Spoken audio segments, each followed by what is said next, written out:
هنعمل النهاردة المندي أو كبسة المندي بأسهل طريقة. هنحتاج معلقة بابريكا، معلقة توابل فراخ، ملح، فلفل أسود، كركم، معلقة سماق، ونص كوباية زيت. المقادير ديت هتكون لفرختين، بس أنا شايلة نص عشان أوريكم تقطيعة الفراخ تبقى عاملة ازاي. هنحط كل الحاجات ديت في بولة ونقلبها كويس جدا ونتبل بيها الفراخ. اللي لسه ما يعرفنيش، انا مريان وبقدم فيديوهات اكل على النت. يا ريت تتابعوني وتعملوا لي اشتراك للقناة وتفعلوا زر الجرس لاي فيديو بينزل.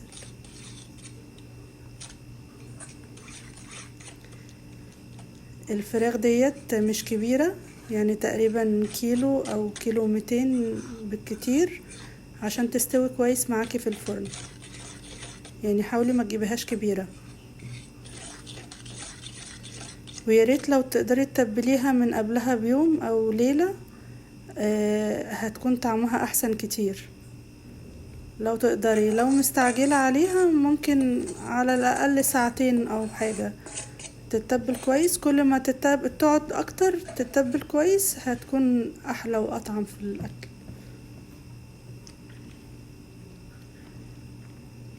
نتبل الفراخ كويس من جوه ومن بره، يعني نحاول على قد ما نقدر نجيبها من كل النواحي. في لو عايزاها محمرة اكتر ممكن تحطي لون طعام احمر، بس هي كده لونها حلو جدا يعني، والسماق مخليها لونها حلو جدا.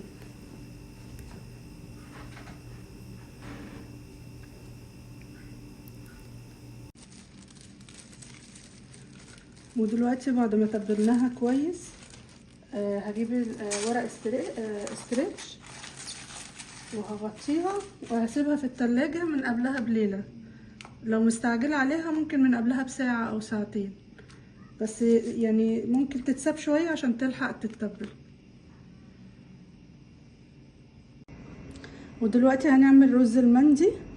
هنحتاج قرنفل كام حباية بس، وقرفة عيدان، ورق لورا، وفلفل حب كده مش مطحون.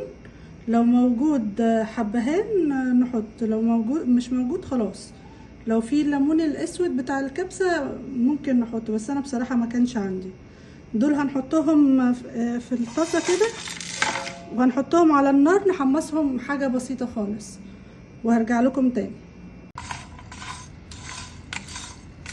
كام تحميصة بس كده وكام تقليبة مش كتير، يعني يا دوبك يطلعوا ريحتهم وخلاص، ما نكترش عشان ما تتحرقش مننا وتمرر الاكل. ودلوقتي بعد ما حمصنا التوابل ديت هنحطها في الصينية كده اهو.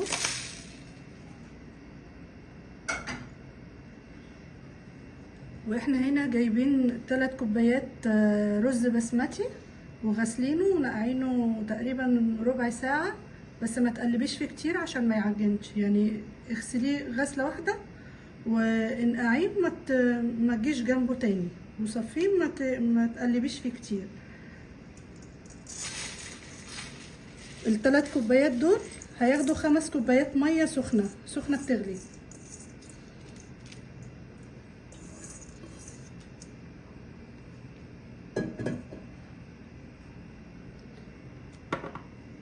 هنحط ملح وفلفل بسيط عشان احنا حاطين فلفل حب،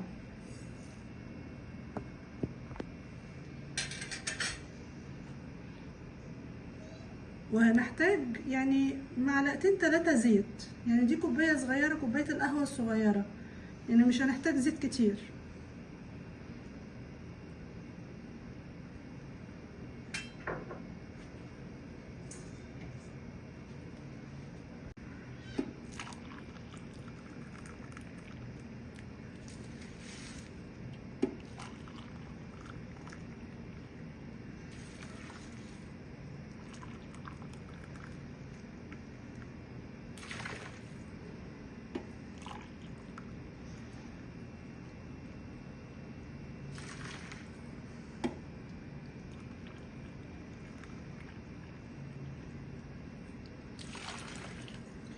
كده حطينا 5 كوبايات ميه عليها، 5 كوبايات ميه بتغلي.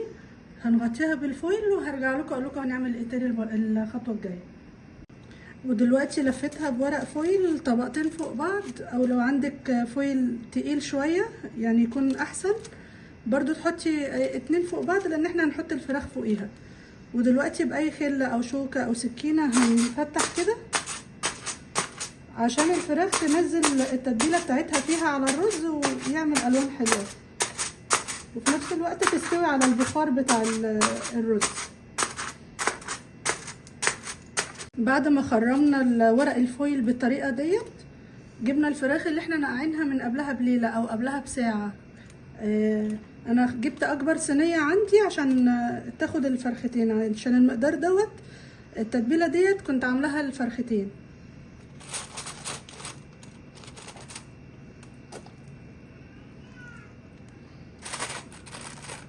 وبعد ما رصيناها في الصينيه كده بالمنظر دوت، بقيه التتبيله ديت مش هتترمي، هنحطها عليها كده، هتحمر وشها وفي نفس الوقت يعني هتدي لون حلو للرز.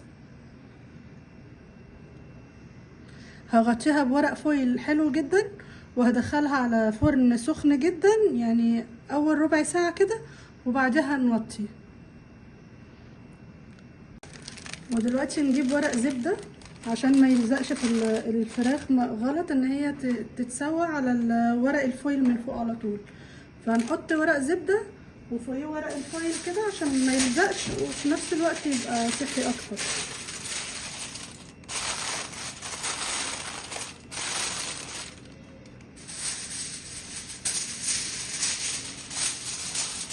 هقفلها كويس وارجع لكم تاني. كده بعد ما قفلتها بورق الفويل كويس هحطها في الفرن، تقريبا هتاخد 1.5 ساعة.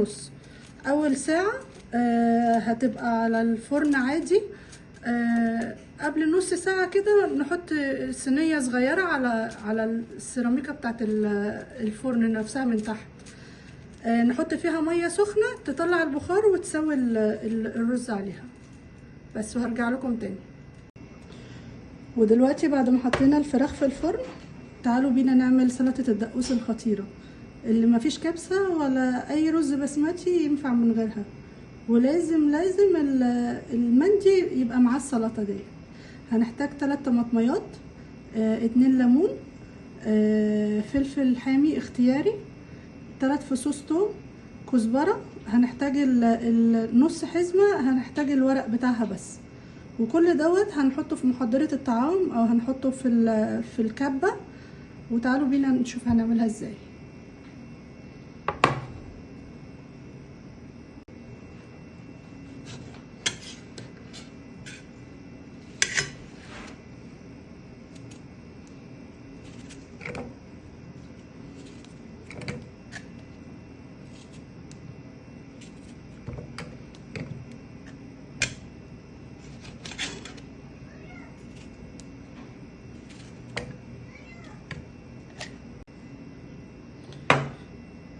حطينا الثوم وحطينا الفلفل وهنحط الكزبرة، هنحط كله في الكبة او محضرة الطعام وهنضربها، يعني مش عايزينها معصورة، يعني نضرب ضربة ونقف، نضرب ضربة ونقف، احنا عايزينها يعني قطع صغيرة خالص، مش عايزينها معصورة.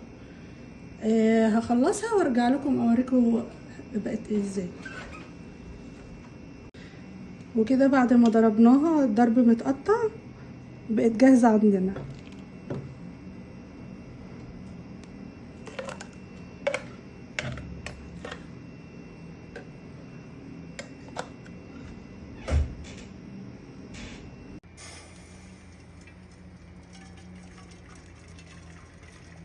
وهنا بعد ما عدت ساعة على الصينية، اخر نص ساعة هنحط لها المية ديت عشان الرز يكمل سوا على البخار. دلوقتي طلعناها نشوف اخبارها ايه، استوت ولا ما استوتش، نشوف اخبار الرز ايه.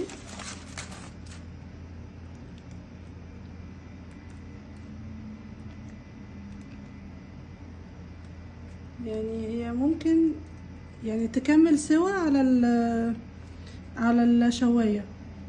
بس نشوف اخبار الرز ايه.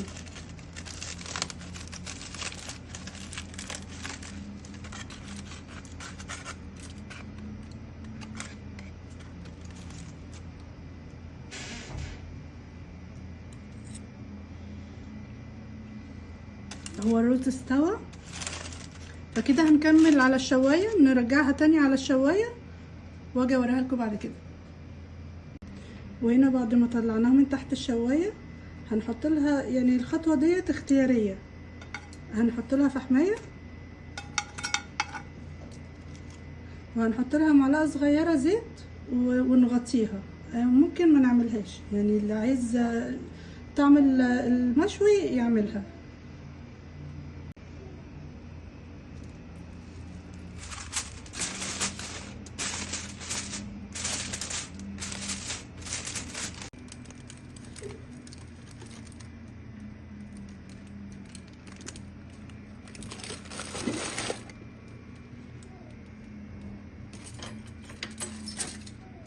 وهنا شكل الرز، بصوا الالوان والريحه خطيره. احنا بس هنشيل الحاجات دي عشان نعرف نقلبها وارجع لكم تاني. وكده بعد ما طلعت من الفرن وبقت جاهزه، بصوا ريحتها خطيره، وزوقناها ببقدونس. عايزه اوريكم السوا بتاعها بقى عامل ازاي. بصوا هي اصلا لونها احمر.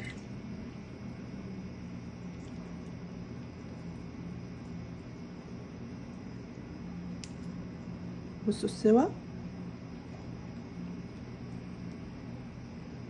وكده خلصنا. لو عجبكم الفيديو ما تنسوش الاشتراك في القناة وتفعلوا زر الجرس وتعملوا لي لايك. شكرا.